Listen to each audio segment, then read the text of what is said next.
So I'm going to talk about some research that I've been doing with Louis Moraes, Megan Miller and Joe Whitaker, and then I'm going to tie that research to some work that a PhD student of mine, David Willis, has been doing.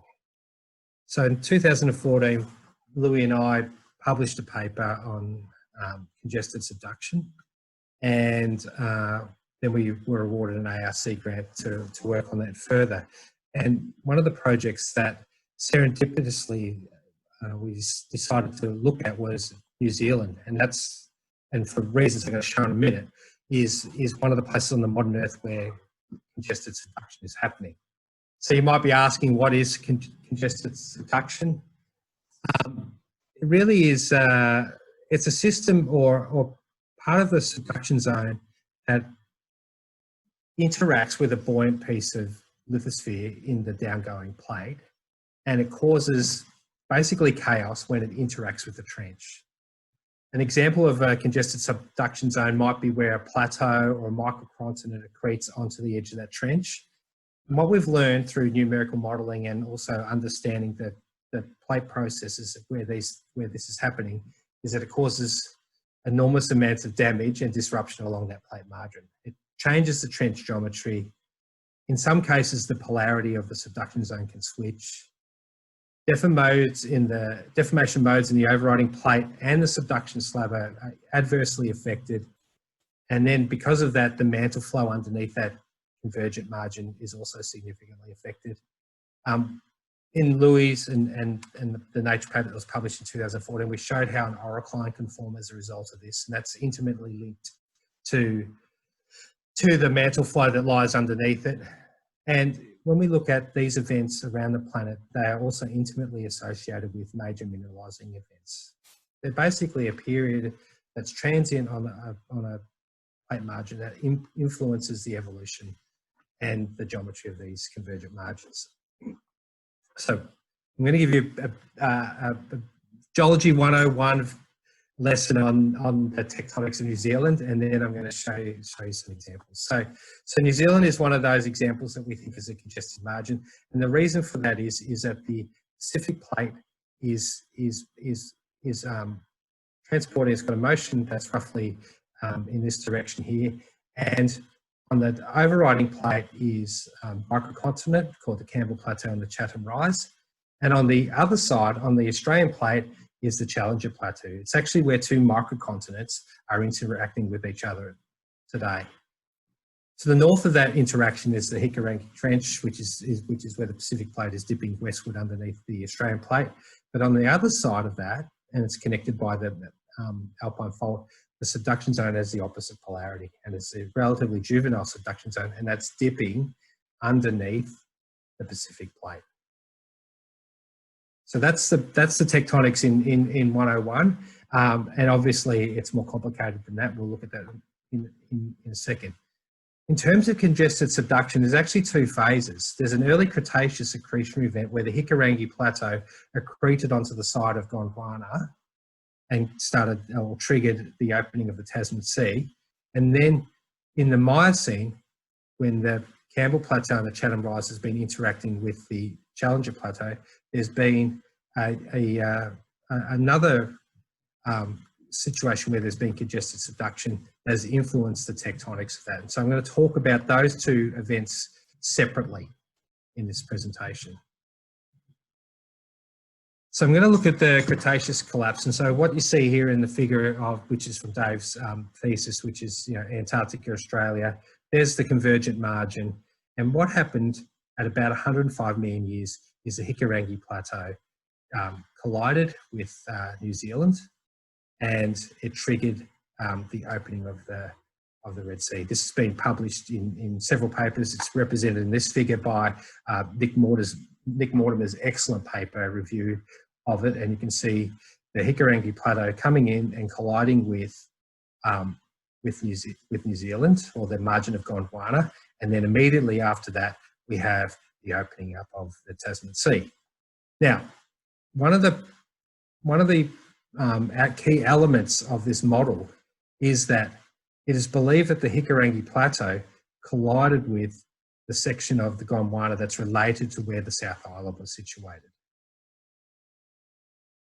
And that's been a long-held view, because if you look at the present-day geometry, I'm just going to wind back a little bit, you can see that collision zone there, where they believe that this section here of the Hikurangi Plateau collided with this, and then it was subsequently reconfigured into its present situation.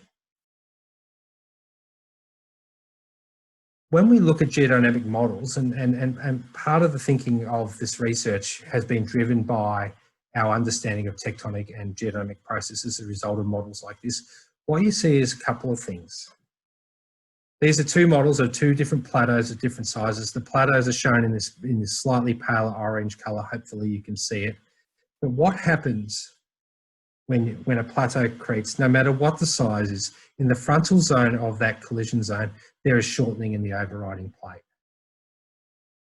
And almost all geodynamic models that show this congested subduction situation, whether it be a plateau or a microcontinent, no matter what the buoyant lithosphere is, the other behaviour that we often see, or we almost exclusively see, is that away from that collision zone, the trench retreats. So you end up with a situation where you have concurrent shortening in the overriding plate and extension in the overriding plate related to this three-dimensional model. Most of the time when we draw two-dimensional sections, we can't envisage this, because the problem or the challenge is we can't represent the three-dimensionality of the model. In this case, the triggering point of where extension occurs and where shortening occurs is actually at the tip of the plateau. So we'll revisit this model in a minute. So this is another example. In this case, it's a microcontinent. It's not a movie. It's showing the triggering events. But what you see is at the point of where the microcontinent, in this case, interacts with the subducting trench, there is trench advance and crustal shortening. At the same time, we get trench retreat away from that, and that creates a situation where we start to get crustal shortening in the overriding plate, extension, and then we start to get escape tectonics where material also flows sideways. Part of this sideways flow is driven because beneath this congested subduction zone, the slab will tear, and mantle will start to toroidally flow through that tear and drive a process where this subduction zone, this trench, will start to migrate in behind it, which you can see in this figure here. Okay, eventually the subduction zone stabilises, but you have a huge damage zone as a result of that, and as a result of that, you have enormous amounts of escape tectonics and a subduction zone that eventually re-equilibrates. So that, I'm just going to go back to the original figure, kind of where we got to from a geodynamic perspective. But when we started to see these models of accretion for New Zealand, what we recognised was that the models that were being proposed, where the Hikurangi Plateau was colliding with the South Island, is actually inconsistent with the expectations and predictions of the geodynamic models. And what we saw in those models, and this is a very complicated figure, and I'll simplify it down into a couple of boxes in a minute, is that the evolution of the South Island after the collision of the Hikurangi Plateau is one that is dominated by crustal extension. The North Island is the opposite. The North Island is, at the same time during the Cretaceous, was undergoing continuous accretion right up until about 85 million years when the Tasman Sea opened. So we have this contradiction between what the way the geology of New Zealand is being interpreted and the way that the geodynamics tells us the manner in which the overriding plate is behaving. And so it kind of got me thinking about, you know, have we kind of thought about this the right way or not? So key to that observation as well is when we look at the geochronology and the metamorphism, lots of people will look at the South Island, especially at the boundary between the Canterbury and Westlands, and they will see what looks like to be a continuum, and that's what it's been argued of metamorphism. But actually, when you plot the detailed data, there's actually two clusters. There's one at about 100 and then another one at about 70, and we think that that's significant as well. So this is how we've interpreted all that information from New Zealand, and trust me, it took me about 6 months to get my head around all the names and all the units and all, because every map sheet has a different name and a different rock type that's related in some way, and it's quite complicated. But this is basically how we're able to envisage it. There was a period of a stable convergent margin up until about 115 million years. Then sometime between 115 and 105 million years, we had collision of the Hikurangi Plateau, much in the same way as other people have described. The difference is we propose that it actually collided with the North Island rather than the South Island. And that triggered rollback away from the collision zone, and the South Island was ripped off as subduction retreated from Gondwana. So we have a large amount of evidence for extensional evolution in New Zealand in the South Island that extends from about 110 million years, metamorphic core complexes, rift basins, etc., all the way up to about 80 million years, is actually related to the opening up of the Tasman Sea and the extension that led to that. Then we had the collision between the Hikurangi Plateau and the South Island. I'm going to show you how that works, and that was happening at the same time as the Tasman Sea at about 100 million years. After that, the subduction zone stepped way behind the margin of New Zealand, and then subduction was again reinitiated during the Miocene. So all the information and all the figures.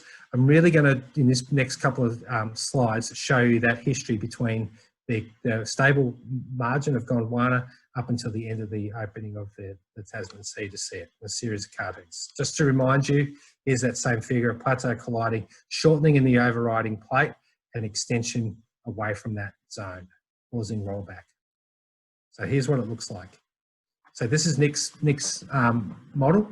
Here's the equivalent model at the same time.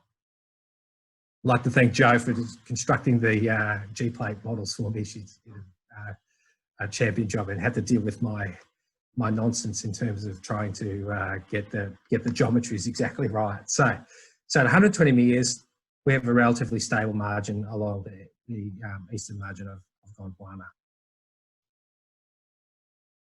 In the Mortimer model, we have the Hikurangi Plateau colliding at about 115 to 95 million years, and this triggers an opening.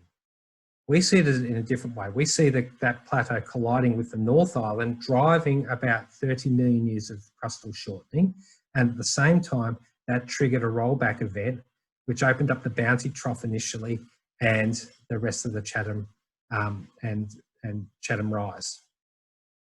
This extension here was driven by subduction rollback that would ultimately lead to the start of the opening of the Tasman Sea. We think the Wishbone Ridge had a sinistral, I says dextral there, a sinistral component of motion, and that's interesting because we think that's the proto-alpine fault, and the geology, the structural geologists who worked on the alpine fault in its earlier history recognised this early movement that is in the opposite direction to the present day. So that's consistent with that.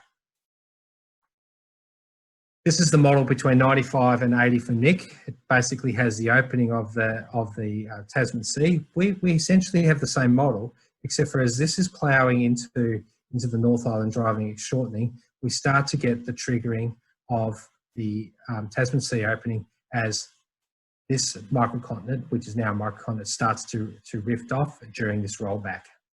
Okay, that's the first. It's an asymmetric rollback where it's hinging and rotating around this point through here. At the same time, there's a thing called the Northland and ophiolite, which is now preserved and accreted onto the North Island.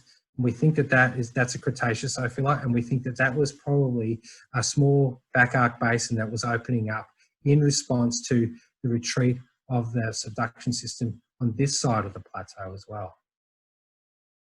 And so we have a situation now where we've got what was a stable margin that is essentially now a segmented margin with rollback onto the north of the collision zone and rollback to the south, which is opening up the Tasman Sea.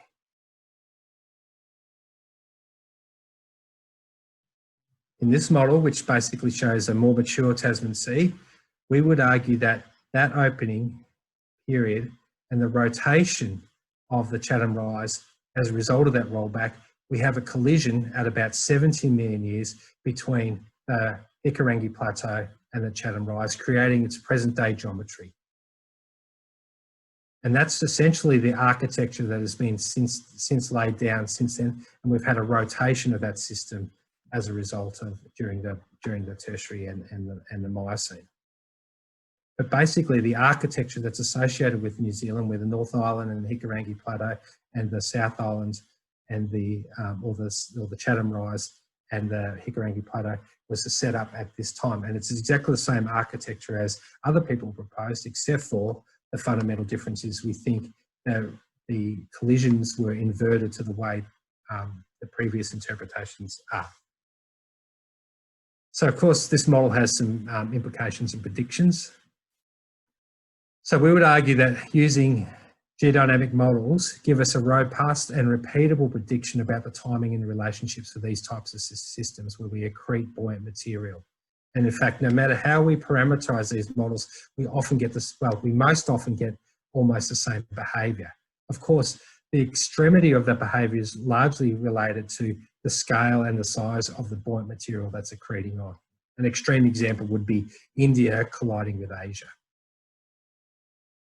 From the perspective of New Zealand and the margin of Australia and the Pacific Plate, the Hikurangi Plateau and the Gold collision are relatively modest. They're small systems, but it did trigger, the plateau collision did trigger a behaviour where the North Island was driving extension, which is consistent with geological observations, and then the South Island extended. The rollback and asymmetric rollback of the South Island eventually allowed for a collision of that retreating trench with the Hikurangi Plateau. The implication for this is that subduction zone through here, which is the one that is active today, has actually been jammed for a long time and has been congested since the Cretaceous. And the orientations of the collisions are somewhat different than that previously preserved. So I'm going to leave it there. We haven't published that. We're actually a bit nervous about it, to be honest, because it's going to go out to the Kiwis to review, and we will we'll see how they view it. I'm going to jump forward in time to Dave's PhD project and look at the same congested margin from a different perspective. We serendipitously decided to do this project because Dave was about halfway through his PhD and he was working on some Antarctic ice sheet thermal modelling, and it wasn't lighting his fire, and he said, well, I'm going to quit my PhD unless you let me go and do some work in the South Island and do some mapping. And I was like, okay, that sounds like fun. So that's basically how we started the project. And Dave wanted to do a sort of a combined project of structural geology on the ground, mapping, and then some geodynamic modelling. And combining those two seemed difficult at first, but he actually made it work and did a pretty cool job. And we found some pretty interesting things from that. So I guess some questions we've tried to address as this was, how does the changes in the lithospheric architecture on the subducting plate influence deformation in the overriding plate? I'm going to show you some geodynamic models that are quite not intuitive, quite give us a lot of information about that, and it wasn't what I was expecting. And can we model geodynamics and compare them with geology at the scale of the North and South Island of New Zealand? I think the answer is yes from that. From that, we decided to assess how that interaction of the subduction and collision of the Chatham Rise and Campbell Plateau with the Challenger Plateau influenced the Marble Fault Zone. And that's the connecting fault zone between the Hikurangi Trench and the Alpine Fault, and then down into the Paisika Trench. So it is basically part of the transform plate margin. And we did that through looking at the paleo stress, etc. One of the things I didn't point out about New Zealand that I should have, which is the trench that goes along here, that's basically part of the Hikurangi Trench, actually terminates just on the northern part of the South Island. And there's no subduction zone as we go further south. And that is actually an important component of that observation. here's the model set up. I could talk to this for half an hour. It's not that exciting, except for the model itself is continental crust, the plateau, and the Pacific plate. We can't do anything but oblique convergence, so it's coming in at 90 degrees, so it's not exactly the same as the current day plate situation, nor can we model the northward migration of the Australian plate relative to the Pacific plate. So that's not in the model as well. But that's what the models look like. And here are the combinations of the various models. So in this top model here on the left-hand side, we have a simple ocean plate with a continental lithosphere, which is Geology, and an oceanic back arc basin. And the interesting thing is, no matter what the composition and the rheology and density of the overriding plate is, if you've got a stable oceanic plate, the behaviour of the trench is relatively consistent along that. It's telling us that the overriding plate has not much influence on the trench. And I wasn't kind of expecting that at the start. Now that might have been that I'm just dim or else. Here's a one on the bottom left is a more simple model, which is the microcontinent accreting with the oceanic plate. And you can see the effect of the congested subduction, which is you get a highly arcuate trench as the continent collides, causes shortening in the overriding plate, and then where the plate is facing an open oceanic plate, it retreats, as predicted by the other models that I showed. So that's not showing us anything different than what we showed earlier. If we do the oceanic plateau and an ocean plate, that combination, it's very similar to that of the microcontinent and oceanic plate. You've got buoyant material. Some of that oceanic plateau goes down with the subduction zone, but you get trench advance. It's not as significant or as severe, and you get trench rollback. So you get this arcuate relationship between the trench and the downgoing plate. But when we put all three of them in combination, like we have in New Zealand, we get a system that looks more stable because there's a gradient in the buoyancy from microcontinent to ocean plateau to oceanic plate, but you still see some key features in the model. We still see extension in the overriding plate, we get strike slip motion and regional shortening in the overriding plate, which is in this area in here would be equivalent to the South Island, and this area here would be equivalent to the North Island in these models. We can calculate the strain orientation, the strain magnitudes and the vorticity. One of the things about New Zealand at the boundary between the South and North Island is there's enormous amounts of rotation that's going on. That's been mapped in the paleomagnetic data. I'm not going to talk to that because it's not my area of expertise, except for to say that the modelling shows a vorticity, not at the same magnitude, but at the same orientation as that's been identified in other geophysical studies. The strain is also, what we see here is the strain, basically the strain measurements of the strain ellipsoids. The red lines are extension, the black lines are shortening, and you can see that where there's the highest vorticity, there's also a variation in the strain, and we see shortening generally in the South Island and a large extensional component in the North Island. And that's reasonably consistent with New Zealand. I'm not going to harp on that too much more. Here's a calculated p-axis and t-axis for the North and South Islands.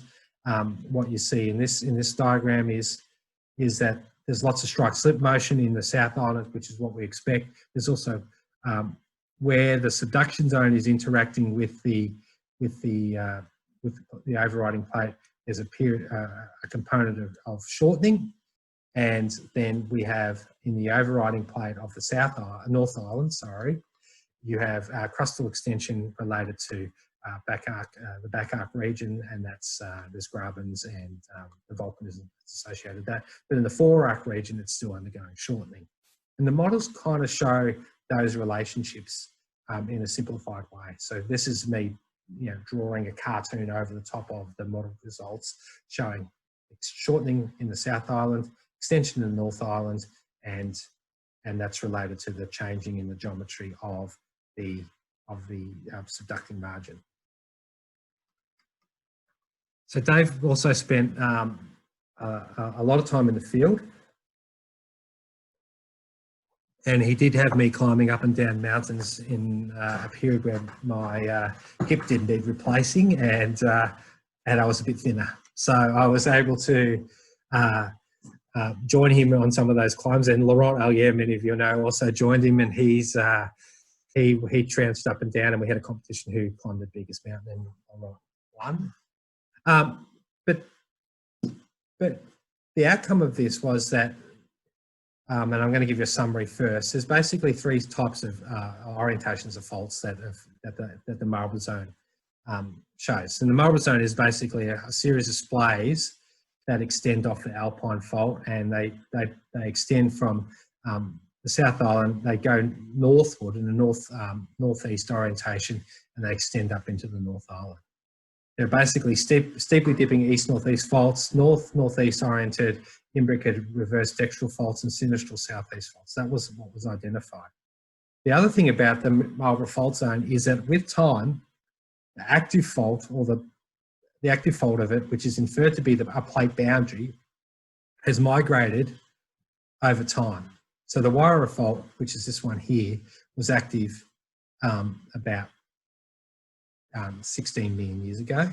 And today the Hope fault, which is this fault here, is inferred to be the modern day plate boundary. And so in this period of time, if you assume that this is the plate boundary and it's stepped down to there, about 200 cubic kilometres of crust has been transferred from one plate to another. And the Hope fault is now accommodating about 60% of the relative plate motions. So Dave went out there and measured every possible striation he could, and calculated two solutions for the p-axis. One that was 118 degrees and one that was 116 degrees. And the interpretation, and I kept challenging this, how do you know which one's overprinting which, was he interpreted that the 66 degrees was the old one, and the present day p-axis had rotated to 118 degrees.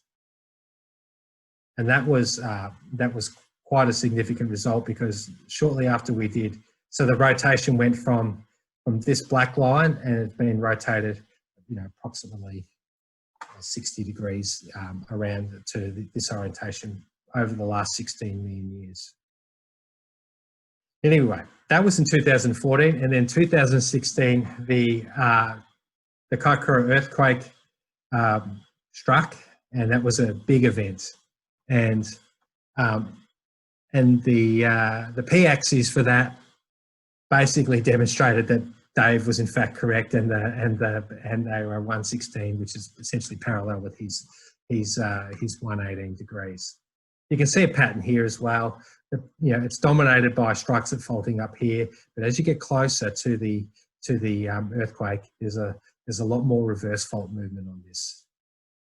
The interesting thing about this earthquake as well is that one would have predicted that if there was a major slip event on the plate boundary, we would have seen the Hope fault being the fault that had most of the movement. As it turned out, it had a small amount of movement, like many of the other faults, but actually the fault, the major earthquake rupture focal point, was to the south. And we think this is significant. So we've had a situation, so from this we've speculated on a tectonic model. We've had a situation where, with time, the plate boundary has started through the Wairara fault and its splays, and it has migrated through the Clarence fault zone, then the Hope fault zone, and then has stepped across into this region through here.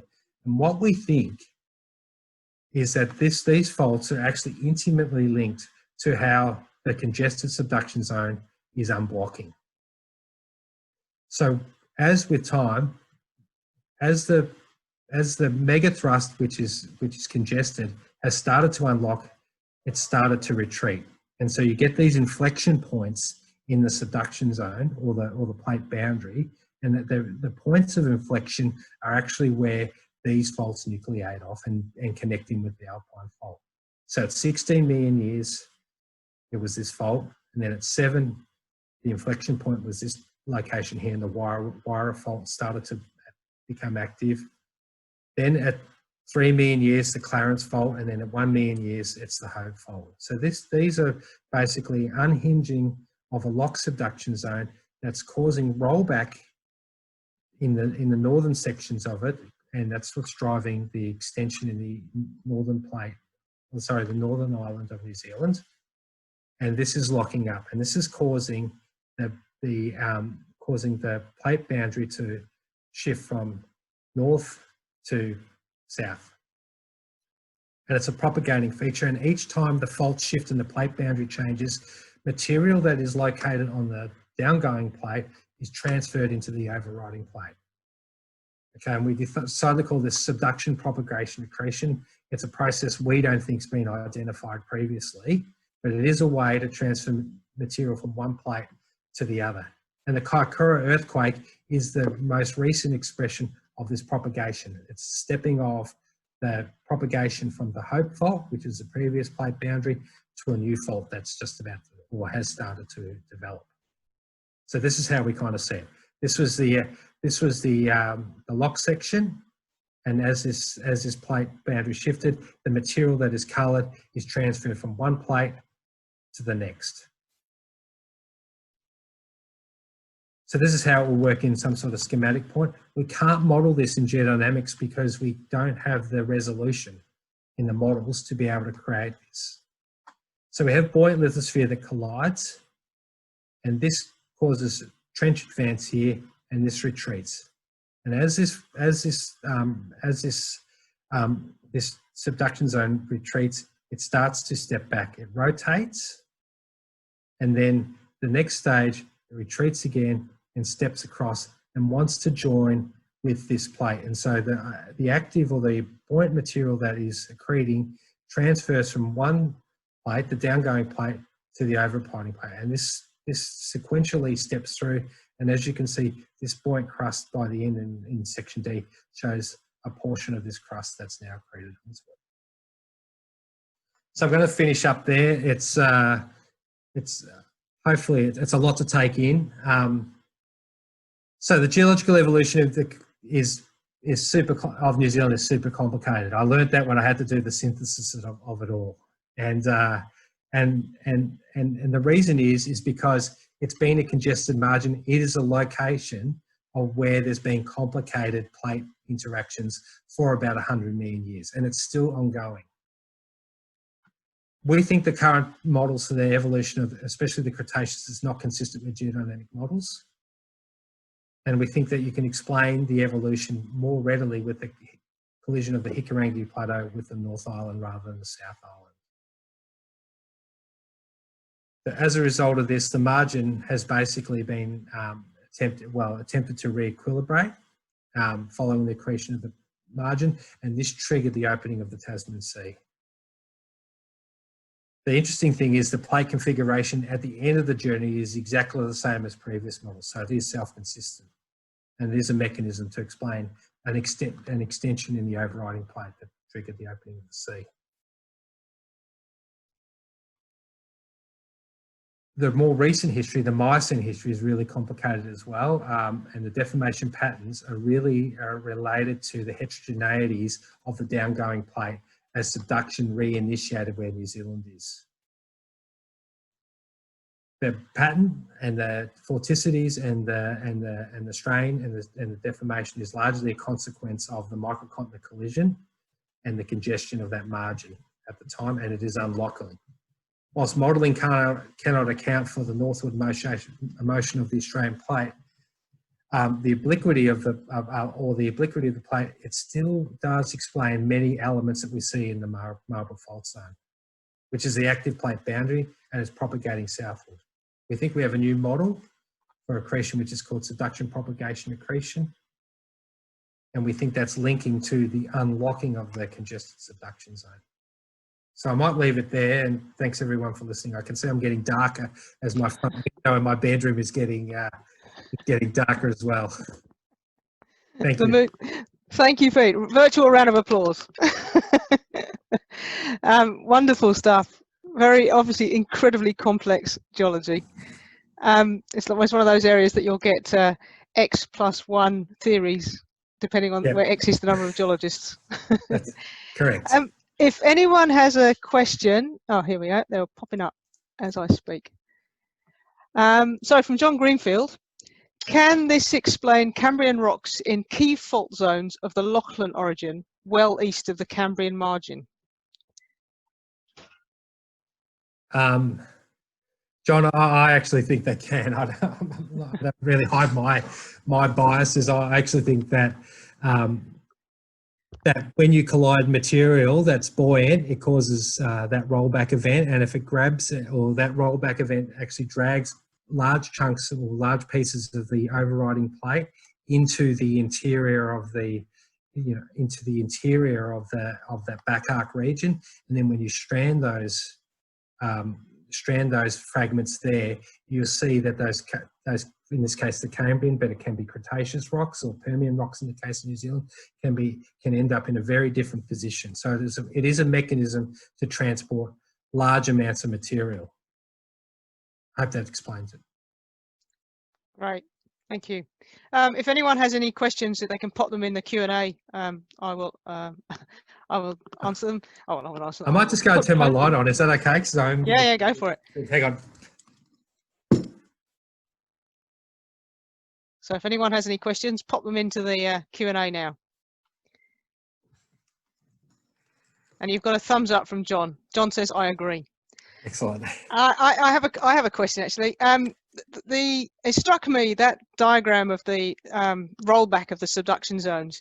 There seems to be an acceleration. So you've got 17, and then you've got, I think it was 15, then 7, then 3, then 2, then 1. So is it? Do you think it's accelerating in the rollback? That actually there's a change. Well, Joe, I hadn't actually thought about it, and then when I was giving the talk, I was going, "Oh, those times are getting closer." Yeah. So look, it may well be. There's only a small section of that mega thrust now that's locked, and so once that lets go, the whole thing is going to slip down the hatch. So subduction may, the dynamics of that region may change again as a result of that. So we're in a phase that looks like it's trying to re-equilibrate. Right. Once that subduction zone is unlocked, all the material in the overriding plate will try and subduct. The thing that will hold it back is the Chatham Rise and the Campbell Plateau, which is buoyant. And want to subduct. So it may start triggering subduction underneath that plateau again. That's just me playing football. It's even more complicated. Yeah. Yeah. And then another question I have is, if anyone else has got any questions, please type them in, but I'm going to keep asking.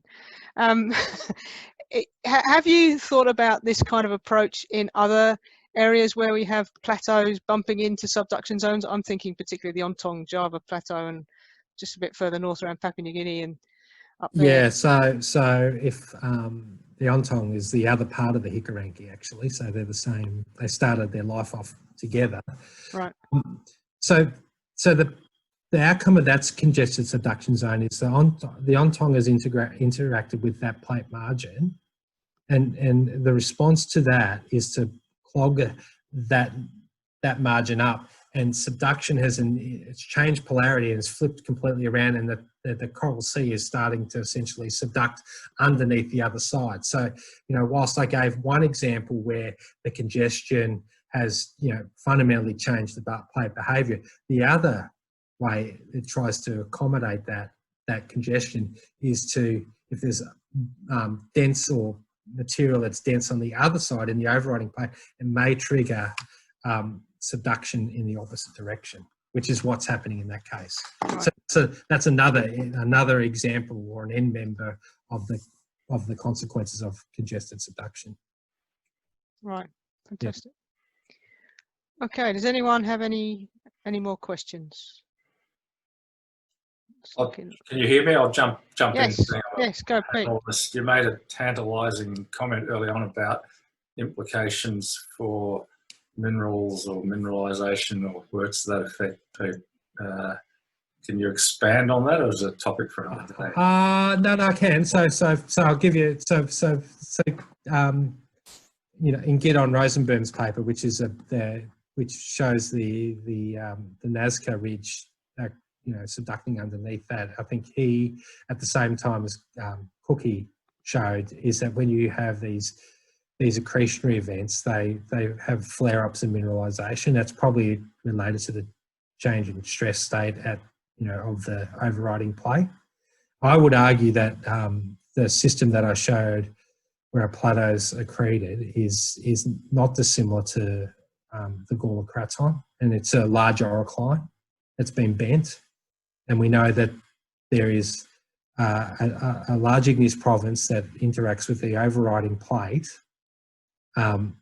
immediately following that bending. So it's a major plate margin